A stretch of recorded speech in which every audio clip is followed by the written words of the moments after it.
বিসমিল্লাহির রহমানির রহিম। আসসালামু আলাইকুম সবাইকে। Hello everyone, welcome back to my channel. দেশে কিংবা দেশের বাহিরে যে যেখান থেকে আমার ভিডিওটা দেখছেন, আশা করি সবাই ভালো আছেন। আল্লাহর অশেষ রহমতে আমিও বেশ ভালোই আছি। সো ভিউয়ার্স, আমি বাংলাদেশ এমএইচ স্কুলে কাতারে হয়ে যাওয়া পহেলা বৈশাখের অনুষ্ঠান অলরেডি আপনাদের সাথে দুইটা পার্ট শেয়ার করে ফেলেছি। আজ আমি নিয়ে এসেছি আপনাদের মাঝে তৃতীয় পার্টটা, থার্ড পার্ট। এটাই আমি আপনাদের সাথে শেয়ার করার জন্য হাজির হয়ে গিয়েছি। সো ভিউয়ার্স, আমার সাথে সাথে আপনারাও বাংলাদেশ এমএইচ স্কুলের যে অনুষ্ঠানটা হয়ে গেল পহেলা বৈশাখ, সেটা উপভোগ করতে থাকুন।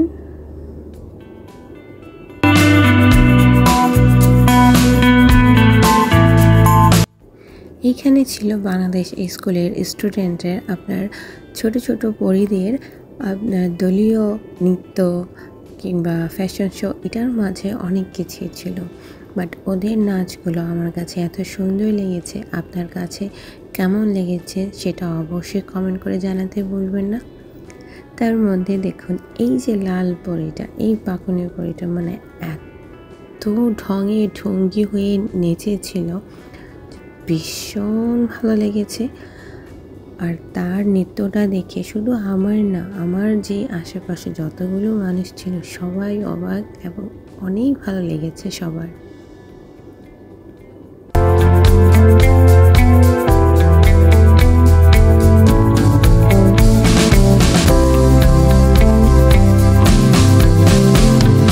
গানের সাথে সাথেই শুরু হয়ে গিয়েছে তাদের ফ্যাশন শো। একজনের পর একজন সুন্দর জামদানি শাড়ি পরে চলে এসেছে ফ্যাশন করার জন্য স্টেজে। দেখুন, তাদের কিন্তু পরিবেশনটাও খুব সুন্দর ছিল।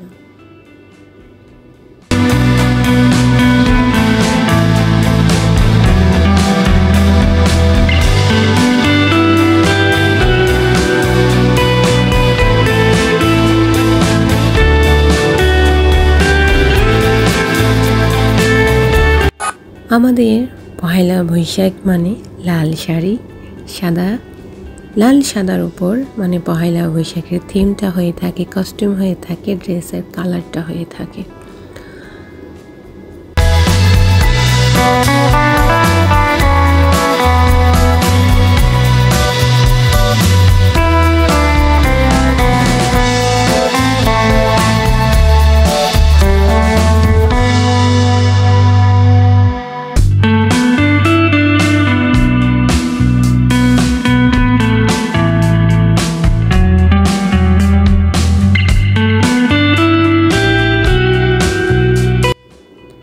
এই পহেলা বৈশাখ আপনার শেষ হয়ে যাবে, আবার এক বছর আমাদের অপেক্ষায় থাকা লাগবে, আবার পহেলা বৈশাখকে বরণ করে নেওয়ার জন্য, বৈশাখ মাস আসার জন্য।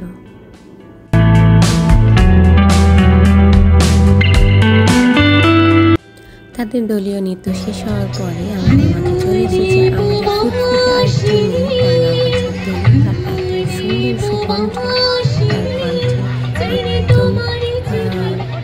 মনটা ভরিয়ে দিল।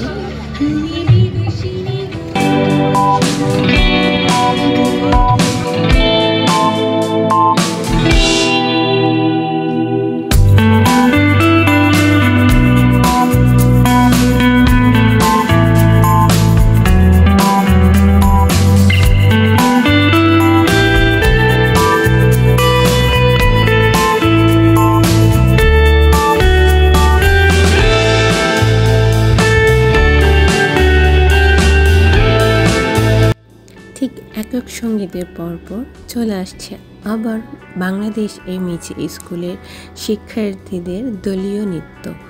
এই গানটাও কিন্তু অনেক সুন্দর, বাট এই গানটাও সাথে আমাদের এই যে শিক্ষার্থীরা এত সুন্দর করে নেচেছে, সেটা দেখে মনটা একদম ভরে গিয়েছে।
দলীয় সঙ্গীতটা শেষ হবার পর আবার চলে এসেছে সেই আমাদের পাকুনি বুড়ি তার একক নৃত্য দেখানোর জন্য।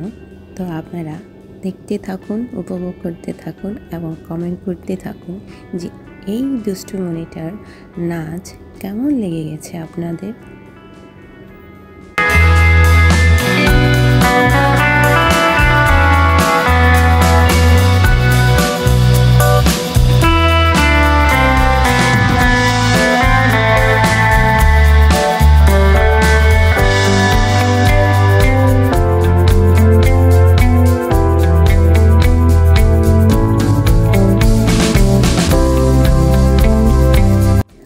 আমরা বাঙালিরা মাছে ভাতে বাঙালি, তার সাথে যদি হয়ে থাকে পদ্মার ইলিশ তাহলে কম কিসে। ইলিশ ছাড়া যেন আমাদের মুঠেও হয় না, ইলিশ মাছ ছাড়া আমরা কেউ থাকতেও পারি না। আমাদের প্রতিদিন না হয় মাঝে মধ্যে তো আমাদের প্রায় ইলিশ ইলিশ ইলিশ ইলিশ মাছ ভাজা হতেই হবে, তাই না?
সো ভিউয়ার্স, আজকের মতো এতটুকুই। পদ্মা নদীর ইলিশ মাছকে রূপটাকে ঝকঝকা করতে থাকুন এবং আমার এই ভিডিওটা আপনারা সবাই দেখতে থাকুন। সো ভিডিওটা বড় করছি না, আমি আপনাদের কাছ থেকে এখান থেকেই বিদায় নিচ্ছি। আমার ভিডিওটা যদি ভালো লেগে থাকে অবশ্যই প্রিয় মানুষের সাথে শেয়ার করে কমেন্ট করে জানিয়ে দেবেন এবং আজকে আমার চ্যানেলে যারা নতুন ভিজিট করেছেন তারা অবশ্যই আমার চ্যানেলটাকে সাবস্ক্রাইব করে সাথে বেল বাটনটা অন করে রাখবেন, যাতে করে সব সময় আমার ভিডিওটা আপনার কাছে পৌঁছে যায়।